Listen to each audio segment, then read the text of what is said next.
Minister, I just wanted to pick up on a couple of points. Deputy Pringle, I would agree with much of what he said about we've met our energy demands, but have we? Have we actually imported energy in that time?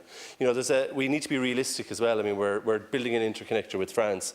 Are we going to sort of say, oh, we couldn't possibly countenance nuclear energy in Ireland, but we'll import it? Fine, you know, that's no problem. Or we'll even take nuclear energy from Sellafield. We do have energy needs. I remember once having a constituent into me and they were giving out about a wind power station. I said, what do you think of wind power? Oh, that's terrible. I said, what do you think of Moneypoint? Oh, that's awful. I said, what's the first thing you do in the morning? They said, turn on the light. So where do you think the energy comes from?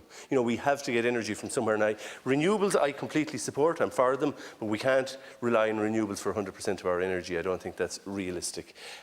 Farming, Deputy O'Donovan mentioned, and I agree with much of what he said, but, you know, I think farmers are very realistic people. They're probably the first to grasp change in Ireland, and a lot of farmers that I've spoken to in Clare this year have said, you know, there is climate change. We can see it. I don't know what's causing it. There might be a disagreement as to whether it's caused by... Personally, I accept that it's caused by human behaviour. There are others who don't. But the vast majority of farmers looking at climate patterns now say there is climate change and we need to be able to adapt to suit that. One last thing I'd say is Moneypoint, you know, offshore, nothing has been done to replace coal. It's been, for a long time now, we knew that Moneypoint was going to close. It has closed, but there's nothing been brought online to replace it.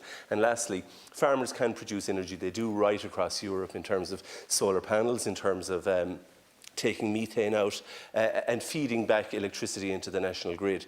Not just farmers, but lots of private enterprises can do that.